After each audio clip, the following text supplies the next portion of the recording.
Hi అండి, నమస్తే. అందరూ ఎలా ఉన్నారు? ఈరోజు వీడియోలో ఎంతో టేస్టీగా ఉండే టమాటా రోటి పచ్చడిని ఎలా ప్రిపేర్ చేసుకోవాలో షేర్ చేయబోతున్నాను.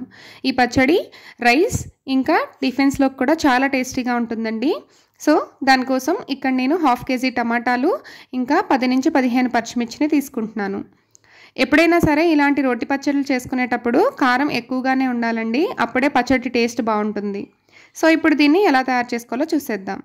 ముందుగా స్టవ్ ఆన్ చేసి కడాయిని పెట్టుకొని కొద్దిగా ఆయిల్ని వేసుకొని ఆయిల్ కొంచెం హీట్ అయిన తర్వాత 1 టేబుల్ స్పూన్ పచ్చిశనగపప్పు, 1 టేబుల్ స్పూన్ మినప్పప్పు, 1/2 టీ స్పూన్ ఆవాలు, 1/2 టీ స్పూన్ జీలకర్ర వేసి ఇలా దోరగా ఫ్రై చేసుకున్నాక 2 రెమ్మల కరివేపాకు, సగానికి తుంచుకున్న పచ్చిమిర్చిని కూడా వేసి బాగా ఫ్రై చేసుకొని ఒక ప్లేట్లోకి తీసుకొని పక్కన ఉంచుకోవాలి.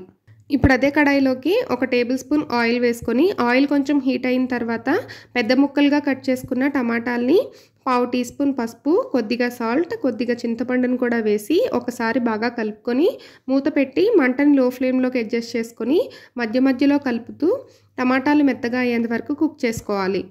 ఈ విధంగా టమాటాలు మెత్తగా కన్సిస్టెన్సీ ఇలా వచ్చిన తర్వాత స్టవ్ ఆఫ్ చేసేసి ఫైనల్గా కొద్దిగా కొత్తిమీర, 4-5 వెల్లుల్లి రెమ్మలు వేసుకొని ఒకసారి కలుపుకొని ఇది పూర్తిగా చల్లారేంత వరకు వెయిట్ చేయాలి. ఇప్పుడు ముందుగా ఫ్రై చేసుకున్న పచ్చిమిర్చి ఇంకా పోపు దినుసుల్ని మిక్సర్ జార్లో వేసుకొని ఇలా గ్రైండ్ చేసుకున్న తర్వాత ఉడికించుకున్న టమాటా మిశ్రమాన్ని కూడా వేసి దాంట్లోకి రుచికి సరిపడా ఉప్పును వేసుకోవాలి. మనం ఆల్రెడీ టమాటాలు కుక్ అవుతున్నప్పుడు కొద్దిగా సాల్ట్ వేసుకున్నాం కాబట్టి ఇక్కడ చూసుకొని వేసుకోండి.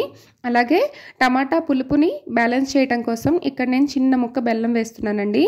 అలా వేయటం వల్ల పచ్చడి టేస్ట్ చాలా బాగుంటుంది. ఎప్పుడు ట్రై చేయని వారైతే ఒకసారి ట్రై చేసి చూడండి. ఇలా వీటన్నిటిని యాడ్ చేసిన తర్వాత పచ్చడిని మెత్తగా కాకుండా ఇలా కోర్స్గా గ్రైండ్ చేసుకోవాలి.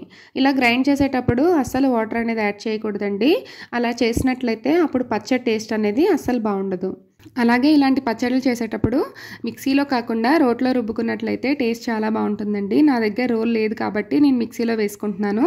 మీ దగ్గర రోలు ఉండి రోట్లో రుబ్బినట్లయితే ఈ పచ్చడి టేస్ట్ అనేది చాలా బాగుంటుందండి.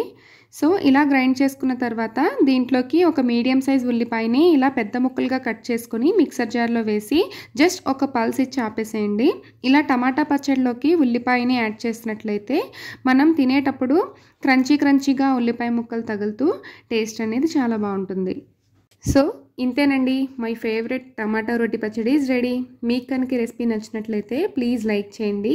అలాగే ఇప్పుడు ఈ పచ్చడిని వేడి అన్నంతో సర్వ్ చేసుకొని కొద్దిగా నూనెను కానీ నెయ్యిని కానీ వేసి కలిపి తింటే దీని టేస్ట్ అయితే అస్సలు వర్ణించలేమండి. నాకైతే ఈ కాంబినేషన్ చాలా ఇష్టం. నాలాగే మీలో ఎంతమందికి ఈ టమాటా పచ్చడి అంటే ఇష్టమో కింద కామెంట్ సెక్షన్లో కూడా కామెంట్ చేయండి. సో ఇంకెందుకు ఆలస్యం, మీరు కూడా ఒకసారి నేను చెప్పిన విధంగా ఈ టమాటా పచ్చడిని ట్రై చేసి మీకు ఎలా కుదిరిందో, ఆ టేస్ట్ ఎలా అనిపించిందో కింద కామెంట్ సెక్షన్లో కామెంట్ చేయడం అస్సలు మర్చిపోకండి. Thank you. Please subscribe my channel.